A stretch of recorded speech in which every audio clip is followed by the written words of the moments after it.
이제 오늘로서 8월 달도 마지막 주가 됩니다.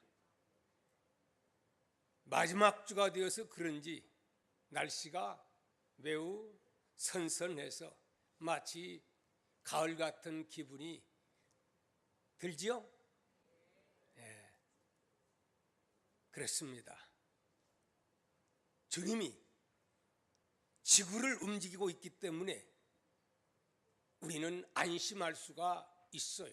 만약에 주님이 붙잡고 있다가 놓아버린다면 어떻게 될까요?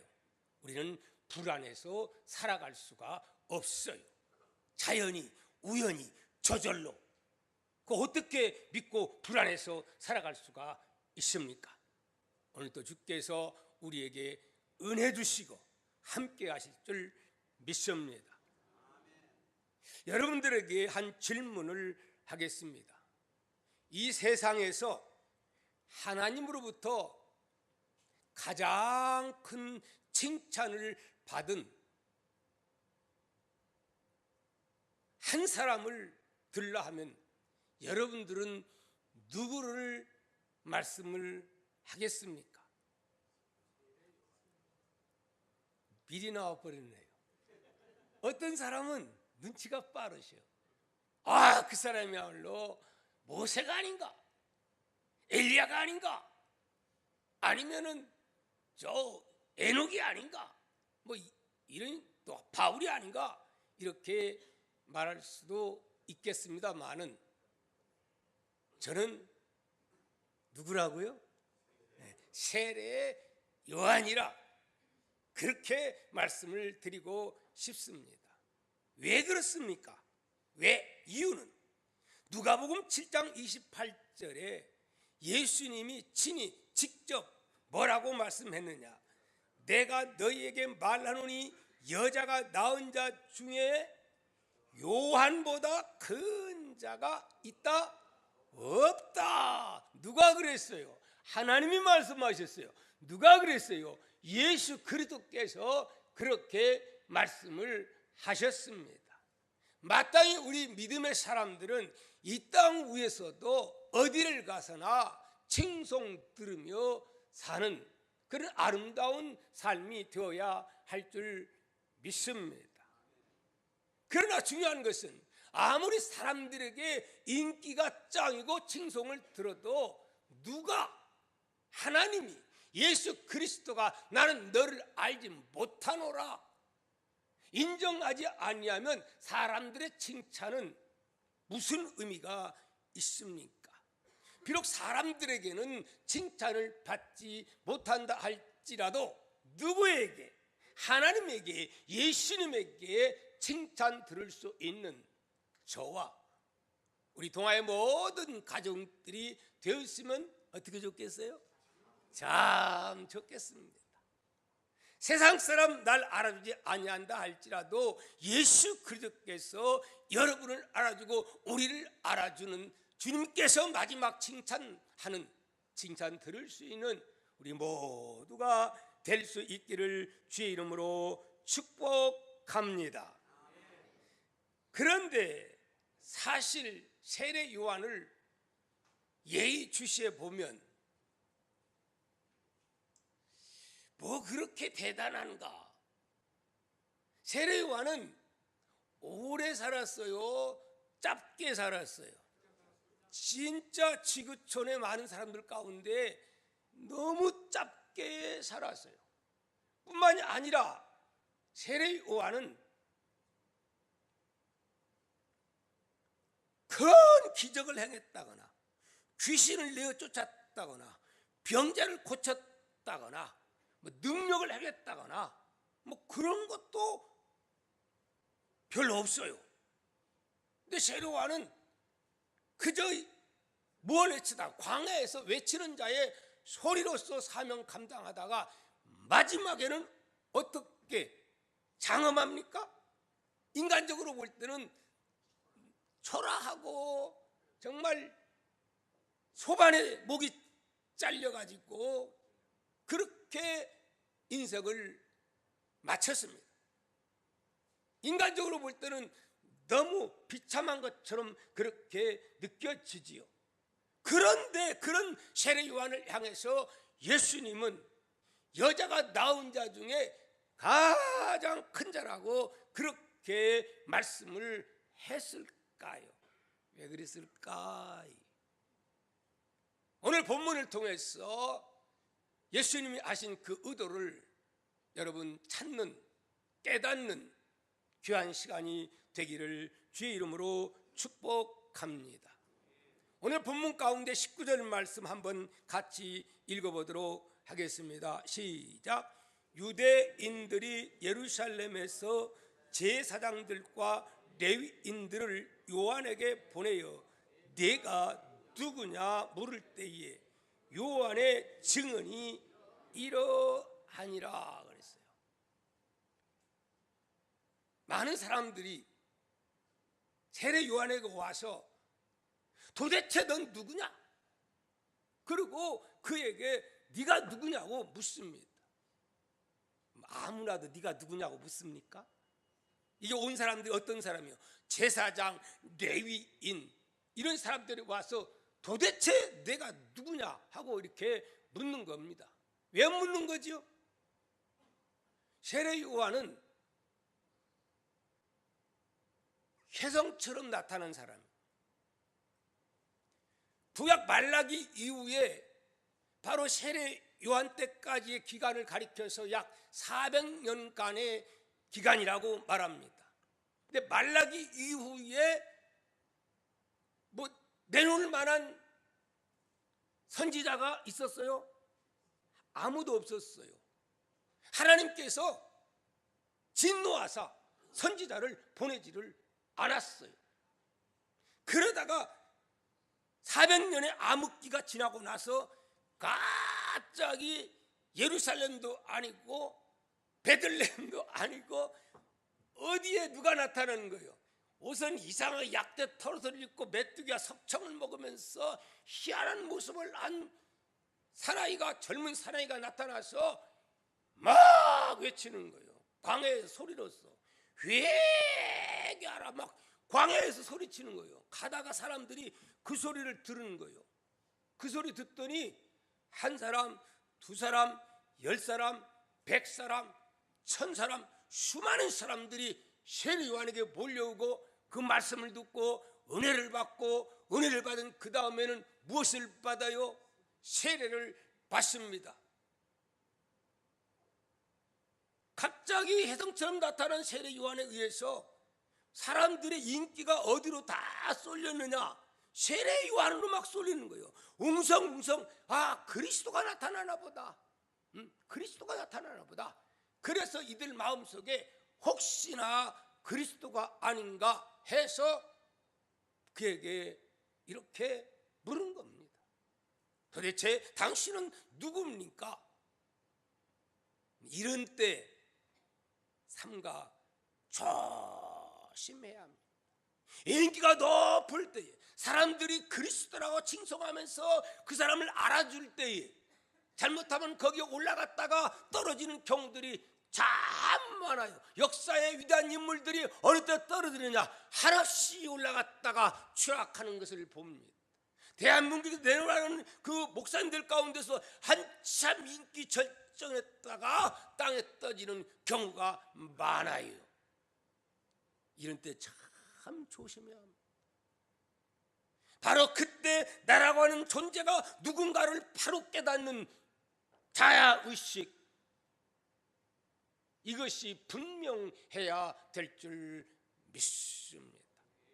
그때 세례 요한은 그들을 향해서 뭐라고 답변합니까? 20절에서 22절 읽어봅니다. 시작. 요한이 드러내어 말하고 숨기지 아니하니 드러내어 하는 말이 나는 그리스도가 아니라 한데, 또 묻되 그러면 누구냐? 내가 엘리야냐? 이르되 나는 아니라. 또 묻되 내가 그 선지자냐? 대답하되 아니라. 또 말하되 누구냐? 우리를 보낸 이들에게 대답하게 하라. 너는 내게 대하여 무엇이라 하느냐? 너는 내게 대해서, 네 자신에 대해서 뭐라고 말하느냐, 그걸 물은 거예요. 사람들이 말하는 그 중요한 게 아니고, 사람들은 그리스도라고 지금 말들 하고 있는 거예요. 그리스도가 아니면 저런 역사가 있을 수 없다. 네가 네 입으로 너의 실체를 말해라. 그랬더니 나는 그리스도도 아니고 예레미야도 아니고 그의 선지자도 아니고 뭐라고요? 이사야의 말과 같이 광야에서 외치는 자의 소리라. 그 한마디 해주는 거예요. 누구의 말과 같이?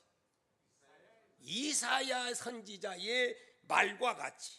그러면 이사야 선지자가 뭔 말을 했을까요? 안 했을까요? 이사야는 예수님에 대해서 정말 정확하게 53장에서는 잘 너무 정확하게 말씀을 해줬죠. 구약의 예수님에 대해서 그렇게 정확하게 예언한 선지자가 많지 않습니다.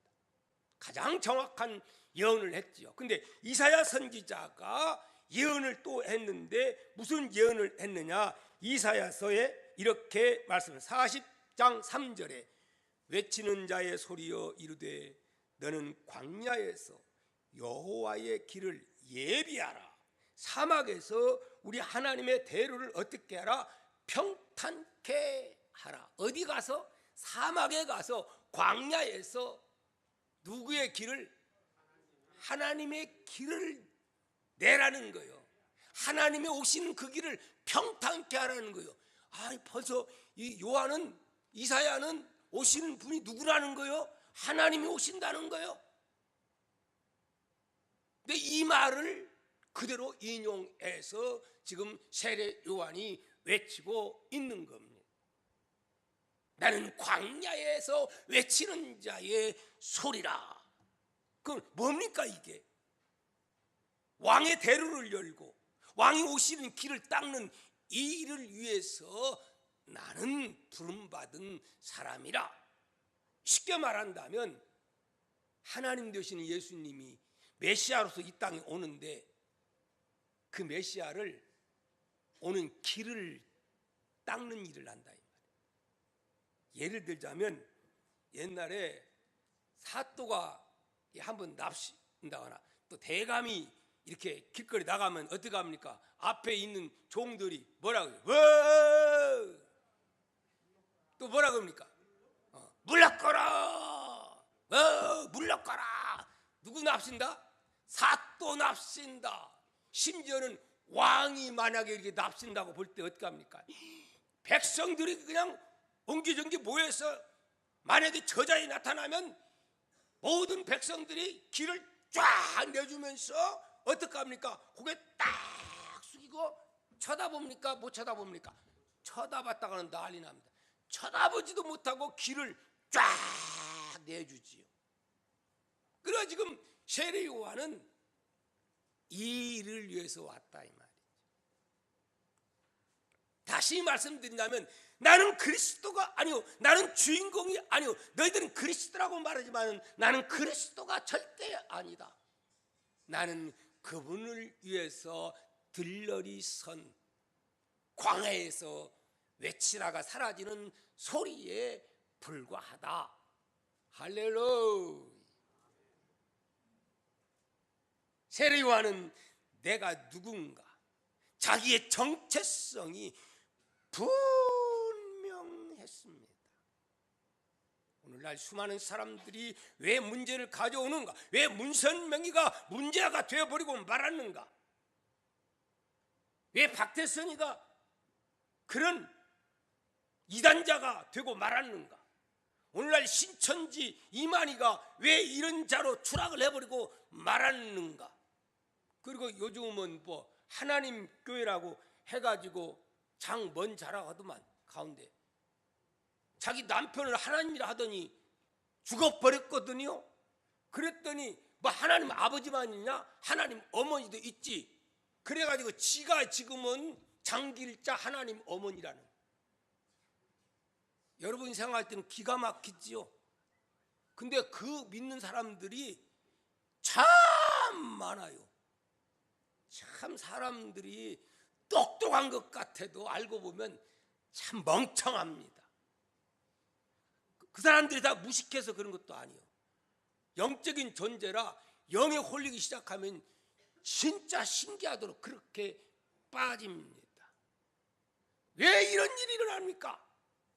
나라고 하는 자기의 정체성, 내가 누구냐 할 때에 바로 내가 누군가를 알아야 되는데, 문제는 처음은 자기가 누군지 잘 알았다가 시간이 가고 환경이 바뀌어지면 나를 잊어버려 나를 망각해버리고 말아 엉뚱한 자로 변모해버리고 많은 것을 우리는 보게 되는 줄 믿습니다.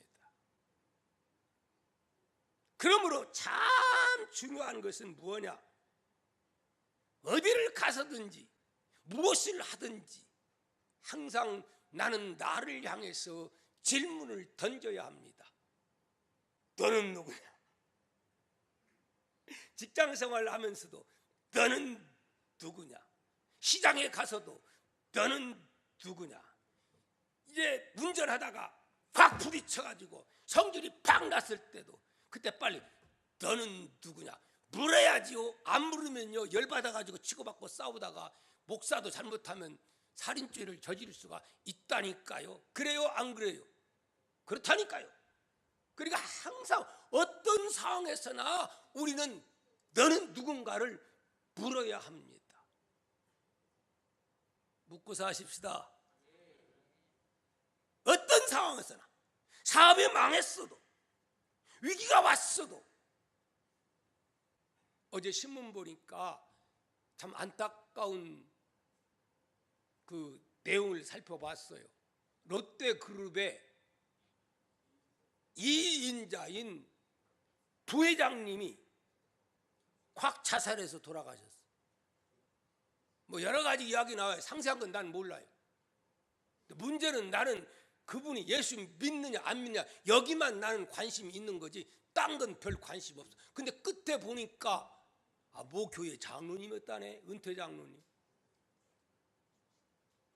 이유 불문하고 장로님이 자살하면 되는 거예요? 자기가 누군가를 알면 자살할 수가 없는 거예요. 내가 하나님의 백성이고 하나님이 나와 함께 하는데 어떤 시기와 이런 위험이 와도 믿음 가지고 배짱으로 나가야지요. 할렐루야. 그렇다고 자살해버립니까? 자기 위치를 못 지키는 자입니다.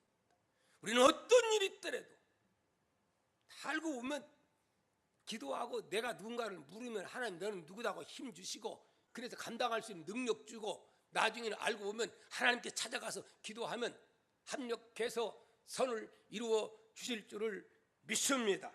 참 안타깝기 그지 없습니다.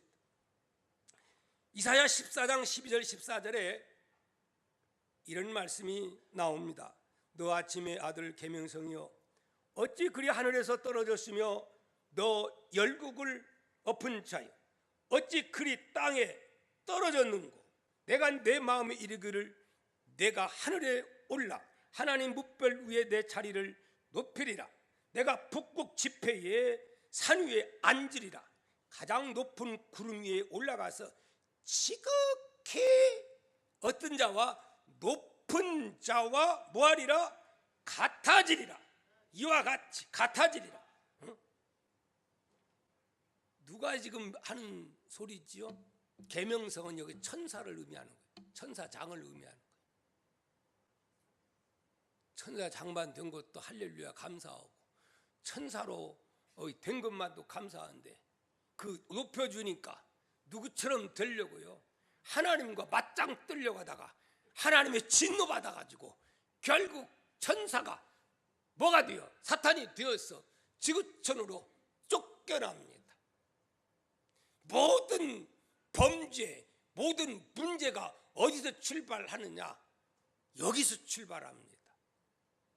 이렇게 해서 쫓겨난 이 사탄이가 제일 먼저 누구 찾아가서?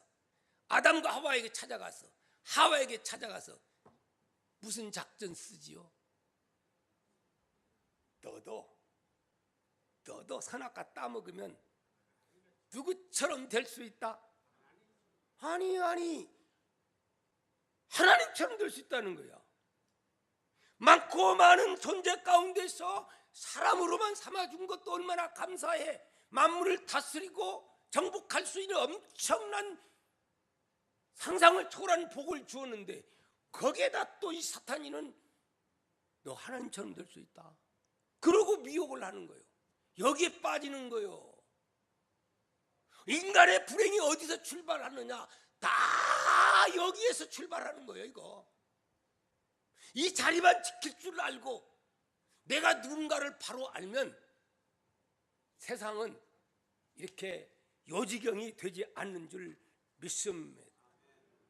다 자기 분수를 모르고 자기 처지를 모르고 내가 누군가를 모르기 때문에 한없이 높아지려고 하고 하나님처럼 되려고 하고 사람이 욕망이 끝이 없는 거예요. 욕망을 제어할 줄 모르면 다 그렇게 되는 거예요. 저는 그 부회장님 이렇게 죽는 걸 보고 얼마나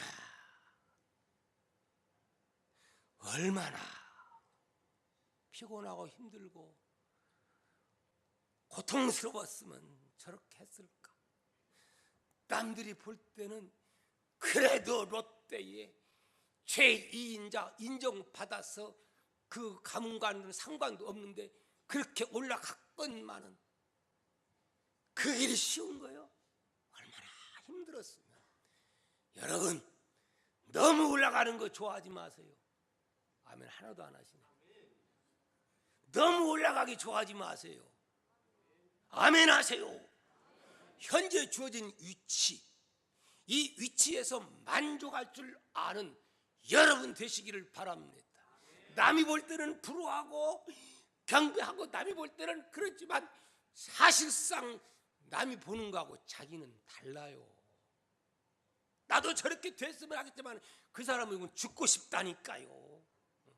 겉만 보면 안 돼요. 자, 중요한 것은 무엇이냐? 어떤 상황에도 내가 누군가를 알아야 합니다. 아담과 하와가 내가 누군가를 알았더라면 얼마나 감사해. 많고 많은 동물들 가운데 많고 많은 존재 가운데 명령 한마디로 잘 이끌어가고 먹고 살 걱정할 거 없이 얼마나 좋아요. 그런데 무슨 하나님처럼 되려고 욕심부리다가 결국은 타락해버리고 이거 다 사탄이가 그런 식으로 오늘날 많은 사람을 미혹하는 거예요. 목사들도 미혹하고 장로님도 미혹하고 정치인들도 유혹하고 더 높아지려고. 그런 때 우리는 물어야 합니다. 너는 누구냐? 너는 교회의 장로다. 너는 하나님의 백성이다. 너는 목사다. 너는 집사다. 너는 권사다. 그래서 자기 위치, 자기 자리를 지킬 줄 아는 자가 되어야 할 줄 믿습니다. 가정 생활에서도 물으시기 바랍니다. 부부간에도 좀 물으시기 바랍니다. 직장 생활하면서도 좀 물으시기 바랍니다. 교회 안에 신앙생활 하면서도 좀 물으시기를 바랍니다. 너는 누구냐? 오늘 주일날 너는 지금 어디서 무엇을 하고 있느냐를 물어야 됩니다.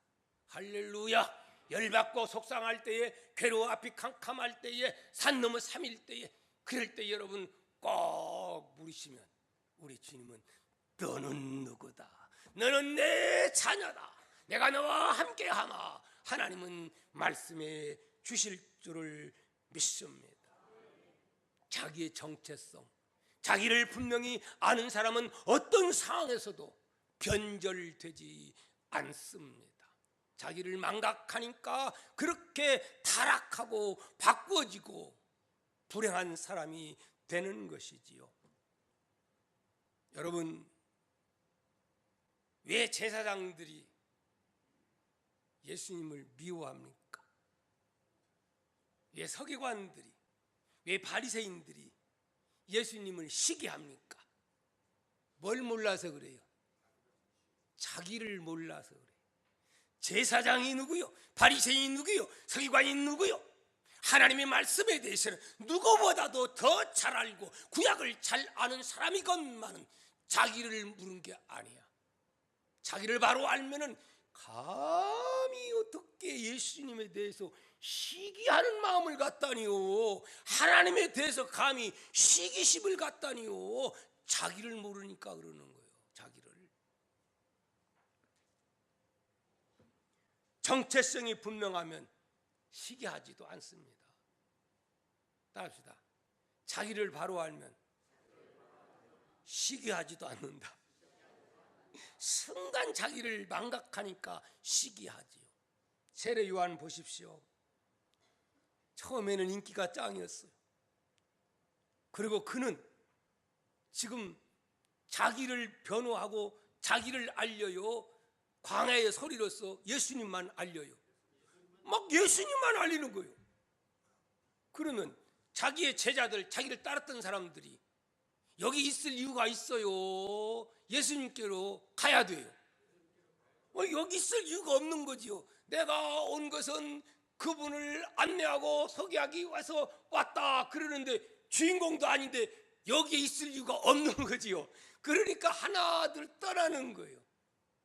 그전에는 자기한테 세례받은 사람이 무수히 몰려갔는데 이제는 하나둘 떨어져 가지고 다 예수님께로 제자들에게 가는 거예요. 그래서 열받은 제자들이 말합니다. 선생님, 우리에게 오는 사람들도 없고요, 다 예수님께 갑니다.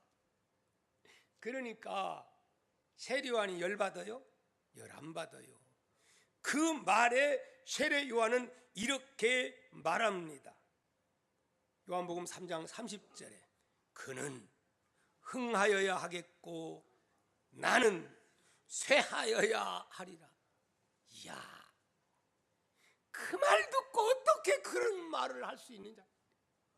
그런 말을 듣고 그래도 세례 요한은 인간이 아닙니까? 뿐만이 아니라 그 말만 하는 게 아니에요.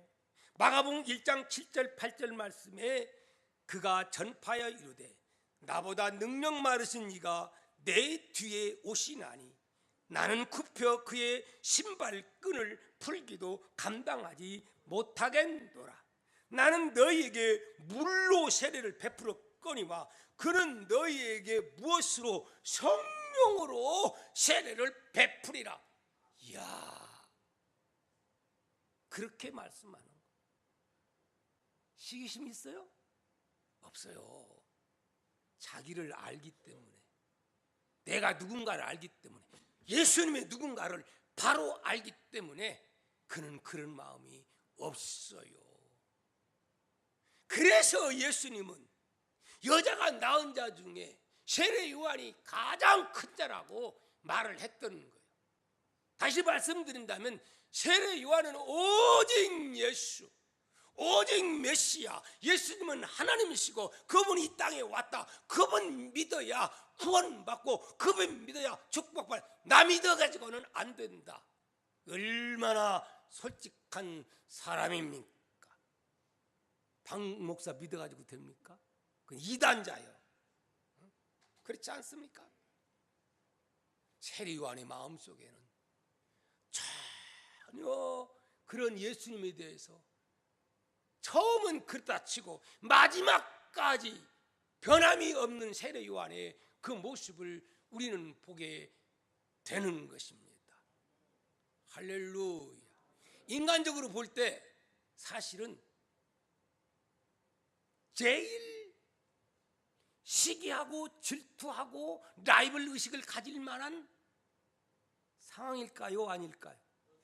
동시대에 같은 나이에 누가 먼저 출연했어요? 요한이 6개월 먼저 털을 닦았어요. 인간적으로 생각하면. 또 뭐가 좀 할 만한 거예요? 예수님과 세례 요한은 아주 남남이에요? 친족이에요? 친족이요. 친족. 마리아가 6개월 후에 예수님 잉태해서 3개월 동안 어디서 머물러요? 예, 세례 요한의 집에서 3개월 있다가 왔다라고 성경은 기록하고 있습니다. 그리고 보면은 이런 것 저런 거 볼 때에 제일 사촌이 논사하면 배가 아프다고 하는데, 이거 보십시오. 동시대 먼저고 친족이고, 친족 가운데서도 촌수 따지면 형빨이 되든지 아니면 삼촌뻘이 되든지 훨씬 인간적으로 누가 위요? 육신적으로는 요한이 위요. 그리고 예수님은 사실 처녀의 몸에서 이렇게 그냥 인간적으로 볼 때는 좀 그렇잖아요. 소문 나가려고 어떻게 나오다겠어요. 근데 세례 요한은 어떤 사람이요?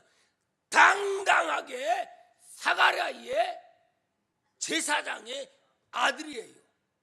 그가 또 삶을 보아도 광야에서 수양 쌓고 메뚜기와 석청을 먹고 약대 털옷을 입고 옛날 선지자처럼 엘리야처럼 그렇게 산 사람이에요. 그렇기 때문에 사람들이 옆에 와가지고 자꾸 시기심으로 자꾸 중공질을 할 수가 있어요. 그런데 그럴 때는 사정없이 잘라버리고 보내버리는 거예요. 성경에는 안 나왔지만 그랬을 것 같아요? 안 그랬을 것 같아요? 제자들이 다 보내버리잖아요. 제자들을. 그 중에 두 사람이 이 세례 요한의 제자 가운데 두 사람 중에 두 사람이 있잖아요. 그런데도 세례 요한은 그는 흥해야 되고 나는 망해야 하리라 그러더니 나중에는 그냥 진짜 누굽니까? 헤롯 왕이 죄 지으니까 사정없이 책망하다가 결국은 그는 순교의 제물이 되어버리고 맙니다.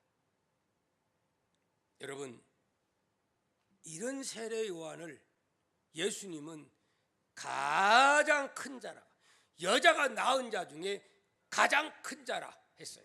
이유는 오로지 예수 그리스도의 복음만을 위해서. 그는 산 사람의 짧은 생애지만, 그리고 그는 이 모든 것들이 누구로부터? 하나님으로부터 이 언명을, 이 사명을 나는 받았다, 이걸 그는 확신했어요. 그래서 예수 그리스도를 전파하는 이것에 대한 긍지와 자부심이 있었어요. 할렐루야. 저는 그렇게 생각합니다. 다른 목사님들은 그렇게 생각하지 않지만, 나보고 대통령 하라면 할까요, 안 할까요? 안 해요. 나보고 국무총리 장관 하라면 할 사람도 많겠지만은 나는 못하는 게 아니고 안 해요. 또 못하지만 내가 무슨 능력이 있어가지고, 아이고 대통령 장관 봐봐요. 그리고 뭔 큰 회사의 회장님들 부회장님들 봐봐요. 쉽지 않아. 그러나 주의 종이 되어서 하나님 말씀 선포하는 일이야말로 얼마나 행복한 거요. 할렐루야. 어떤 사람들은 목사가 돼서도요, 이 긍지와 자부심이 없이 하나님이 무서워서 목사 안 하면 두드러 팰까 봐서 그렇게 하는 사람들도 사실상은 있어요. 불쌍한 사람이지. 하나님이 나에게 주의 사자로 예수 그리스도의 광야의 소리로 세례 요한처럼 나에게 이 사명을 주었다. 저는 그렇게 확신합니다. 그렇기 때문에 행복한 거요. 이게 없으면 큰 교회 목사는 행복한 거고, 작은 교회 뭐 이렇게 조그마한 이런 전세 아니면 월세 사는 교회 목사는 불행한 거요? 아니요. 하나님은 그거 안 봐요. 네가 네 위치에서 네 사명, 세례 요한의 사명, 광야의 소리소리의 사명, 그거 잘 감당했느냐, 그거 봅니다. 또한 성도들도 마찬가지. 너에게 장로의 사명, 권사의 사명, 안수집사의 사명, 성가대의 사명, 주일학교의 사명, 또 뭐 여러 가지 목자의 사명, 이 사명을 주었는데 너는 주어진 위치에서 하나님이 내게 준 사명을 알고 이거 잘 감당했느냐, 이거 하나님은 묻습니다. 할렐루야. 직분 크고 작은 거 이게 문제가 아니에요. 일 많이 한 것 그게 문제가 아니에요. 세례요한 짧게 살았어요. 그리고 돌아가실 때 그렇게 돌아가셨어요. 그래도 예수님은 가장 큰 자로, 이렇게 살면 우리 주님은 가장 큰 자로 여겨주는 것을 여러분 믿으시기를 바랍니다. 저는 한 분을 소개하고 싶습니다. 누구를? 갈렙을 소개하고 싶습니다. 갈렙. 여호수아서 14장 11절에서 12절 말씀 보면 이제 거의 다 이제 가나안 복지가 평정되었는데 제일 문제의 땅이 지금 정복되지 않은 땅이 있어요. 어느 땅인지 아십니까? 헤브론. 헤브론은 어떤 곳이냐? 그 전에 40년 전에 정탐해 보니까 거기 누가 살고 있어요? 아낙 자손 거인들이 살고 있어가지고 그 사람들 때문에 약호 죽어서 못 간다고 했던 거예요. 지금도 그 거인들이 어디에 살고 있느냐? 이 헤브론에 살고 있으니까 어떤 누구도 그곳을 가려고 안 해요. 다 눈치만 보고 있는 거예요. 다 나눠주면서. 그런데 누가? 갈렙이. 갈렙 나이가 몇 살이요? 85살 늙은 할아버지요. 그 40년 전에 누구만 가나안 복지에 들어올 수 있는 복을 받으냐면 여호수아와 갈렙만 하나님께 인정받았어. 그래서 여호수아와 갈렙은 떼일래야 떼일 수 없는 그런 관계예요. 어떻게 보면 1인자 2인자예요. 근데 이런 정도 됐으면 얼마든지 가장 좋은 땅 기득권을 누릴 만한 그런 상황인데도 뭐라고 합니까? 저 산지 우리에게 주십시오. 내가 이래 봬도 나이는 85살이지만 보십시오, 알통 보십시오. 예, 보십시오, 보십시오. 아, 이러면서 우리가 때려 부수겠습니다. 옛날 가졌던 그 믿음 그대로 가지고 있으니 여러분, 이 믿음이 여러분에게 주어지기를 축복합니다. 변함이 없는 갈렙의 위대한 신앙, 그리고 그 신앙은 1인자와 2인자를 분명하게 해주는 신앙입니다. 사실상 잘못했으면 여호수아 갈렙 관계는 좋은 관계가 되기 쉬워요. 경쟁 관계되고 척을 질 수 있는 관계되기가 쉬워요. 그렇습니다. 사실 그 후에 갈렙에 대해서는 1절 안 나와요. 오직 여호수아만 나와요. 그러나 이런 갈렙이 든든하게 뒤에서 이 내용을 보니까 버팀목이 되어가지고 자리를 지켜주고 있습니다. 뭔 여러 사람들이 머리 어쩌고 저쩌고 하면 어허, 2인자로서 여호수아를 대신해서 뒷바라지 자리만 지켜주고 있는 거예요. 뭔 소리예요? 어허, 이러면 다른 사람들이 꼼짝 못하는 거예요. 오늘 본문에도 말로만 아니라 행위로서 본보기가 되어지는 거예요.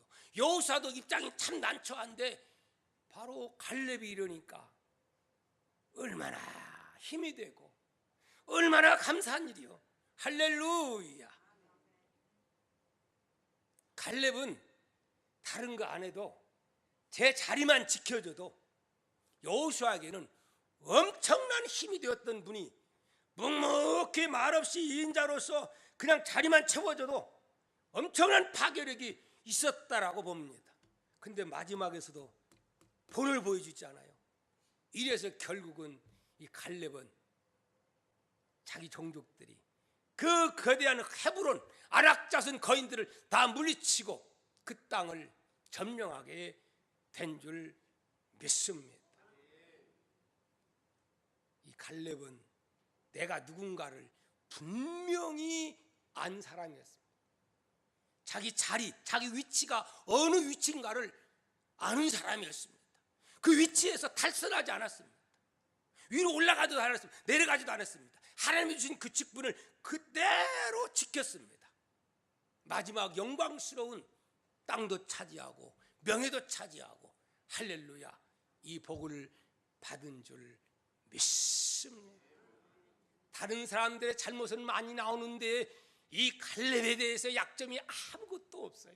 여기에 마지막 갈렙이 얼마나 위대한 신앙인가를 우리에게 보여주고 있으니 바로 이 믿음, 내가 누군가, 갈렙은 잊지를 않았습니다.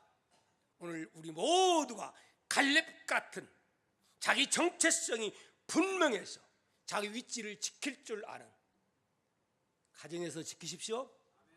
아내의 위치를 지키십시오. 남편의 위치를 지키십시오. 회사에서 자기 주어진 위치를 지키십시오. 사수하십시오. 교회에서 위치를 사수하십시오. 얼꼴하지 마십시오. 자기 위치만 제대로만 지키면 모든 질서가 잘 순항이 되고 이루어질 줄 믿습니다. 행복한 사회, 행복한 교회 공동체, 행복한 우리의 삶이 될 줄 믿습니다. 하나님은 그런 자를 가리켜서 크든 작든 자기 주어진 위치에서 최선 다하면서 그 사명 감당하면 나중에 하늘나라 가서는 목사라고 상금 주는 게 아니에요. 작은 일에 충성한 사람, 위치를 지킬 줄 아는 사람, 자기의 정체성이 분명한 사람, 하나님의 영광을 위해서 사는 사람, 오늘 이 사람을 큰 자로 하나님이 상을 줄 믿습니다. 우리 모두가 이 상을 받을 수 있는 우리 모두가 될 수 있기를 축복합니다. 기도합니다.